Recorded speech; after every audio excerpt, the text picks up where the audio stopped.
Hello everyone, कैसे हैं आप सब। आज हम जो कि panchayat extension to scheduled areas PESA act 1996 उसी के बारे में डिस्कस करने वाले हैं आज के इस वीडियो में।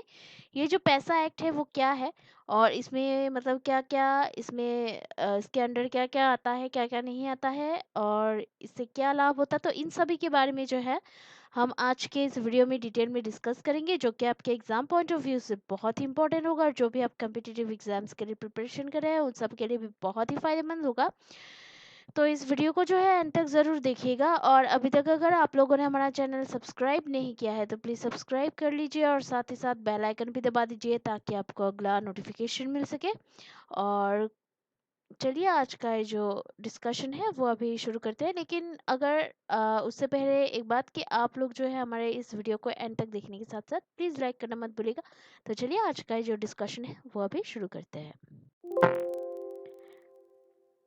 तो अभी झारखंड के ज़्यादा से ज़्यादातर जो एरियाज जो है उनमें से आदिवासी स्वशासन प्रणाली समाप्त हो गई है और जो कि मतलब जो कि एक जो सिस्टम जो थी आदिवासी सेल्फ गवर्नेंस सिस्टम, तो वो जो है ज़्यादा से ज़्यादा जो एरियाज जो है झारखंड के वहाँ पे ये जो सिस्टम जो है वहाँ मतलब ख़त्म हो गई है ये सिस्टम। और भी भारतीय इतिहास के समय में जो है ज़्यादा से ज़्यादा जो आदिवासियाँ जो है जैसे कि भारत के आदिवासी समुदायों की जो अपनी जो मतलब संघीय जो शासन प्रणाली थी, मतलब एक जो सेल्फ गवर्नेंस जो सिस्टम जो थी, तो हालांकि औपनिवेशिक काल के दौरान तथा स्वतंत्रता के बाद की जो प्रशासनिक व्यवस्था ने जो है आदिवासी शासन प्रणाली को काफी हद तक प्रभावित किया था। देन अभी पंचायत उपवन जो कि यानी कि ये जो मतलब अनुसूचित क्षेत्रों तक विस्तार ये जो अधिनियम जो है पेसा 1996 जो है उसको पारंपरिक निर्णय लेने की प्रक्रिया को बनाए रखना था।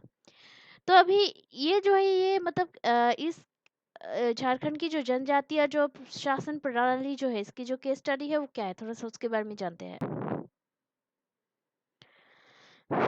तो अभी देखिए कि साल 2000 में जो है झारखंड को बिहार के दक्षिणी भाग से अलग कर भारत के 28वें राज्य के रूप में बनाया गया था और ये भाग जो है भूगोल और सामाजिक संरचना की दृष्टि से बिहार के उत्तरी भाग से विशिष्ट रूप से भिन्न था।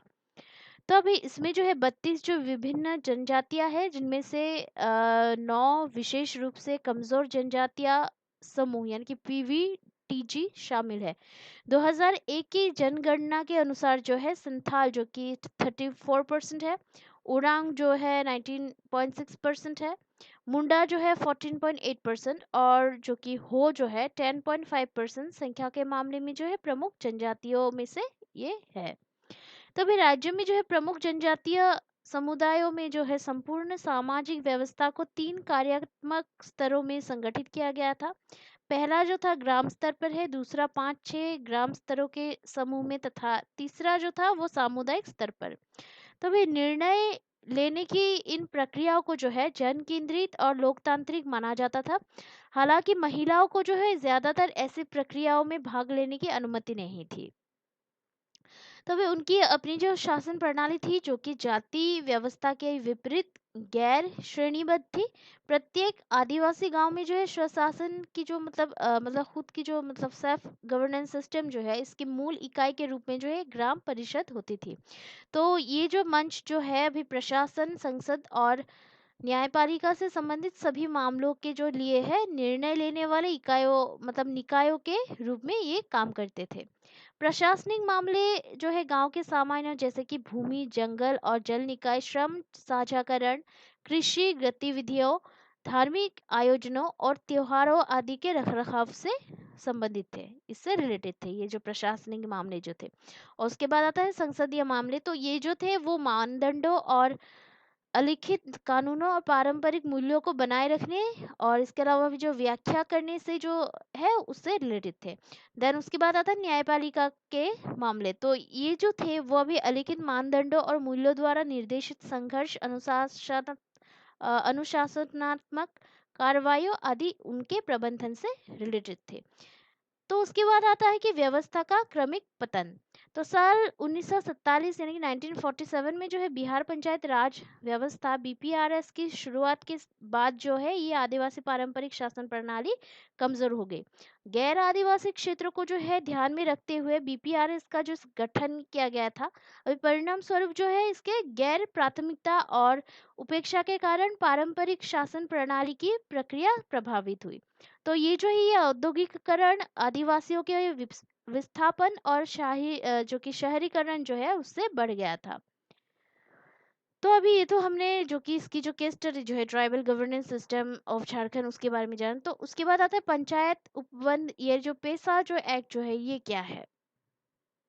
तो अभी देखिए कि ग्रामीण भारत में जो है स्थानीय स्व शासन को बढ़ावा देने हेतु जो है साल 1992 यानी कि 1992 में जो है 73rd जो संविधान संशोधन है उसको पारित किया गया था। इस संशोधन द्वारा जो है त्रिस्तरीय पंचायती राज संस्था के लिए जो है कानून बनाया गया। हालांकि अनुच्छेद 243 एम के तहत जो है अनुसूचित और आदिवासी क्षेत्रों में जो है इस कानून का आवेदन प्रतिबंधित था।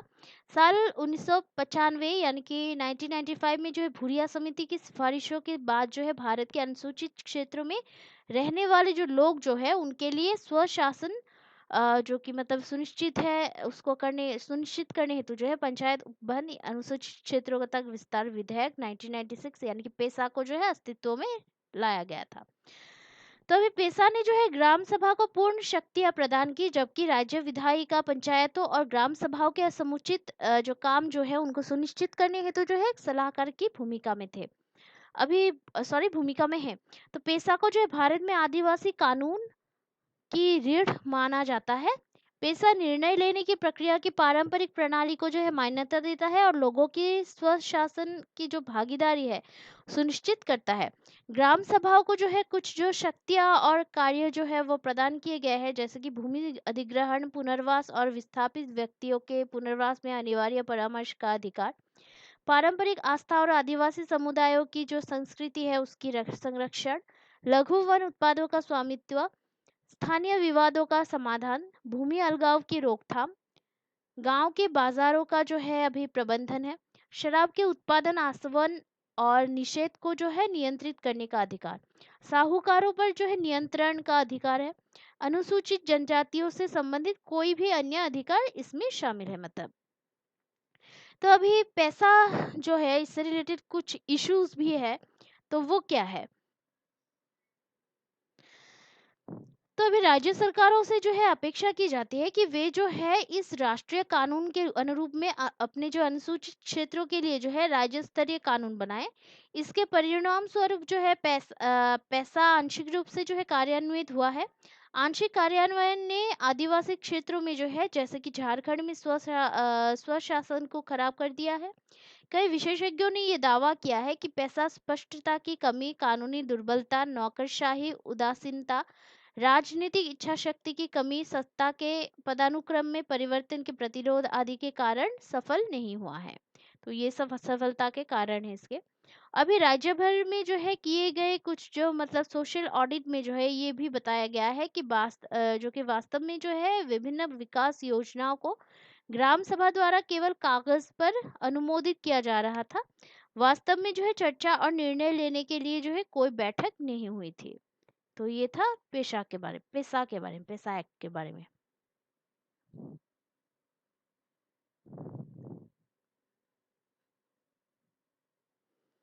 तो आज के लिए इस वीडियो में इतना ही है। अभी के लिए शाम को हम फिर मिलते हैं एक नए टॉपिक के एनालिसिस के वीडियो के साथ। तब तक के लिए जो है हमारा जो चैनल है उसको देखते रहिएगा, लाइक शेयर सब्सक्राइब करने को प्लीज़ मत भूलिएगा। कोई अगर सुझाव हो तो कमेंट करना प्लीज़ मत भूलिएगा, क्योंकि आपका जो सपोर्ट है वो हमें बहुत ही मोटिवेट करता है हार्ड वर्क करने के लिए। So please keep watching our videos and keep supporting us. और ऐसे वीडियोज़ को बनाने के लिए जो है हमें बहुत ही मतलब परिश्रम और रिसर्च की ज़रूरत होती है। तो आशा करती हूँ हमारे परिश्रम को जो है आप लोग सपोर्ट ज़रूर करेंगे। सो Keep watching our videos, like, share, and subscribe. Take care. Jai Hind.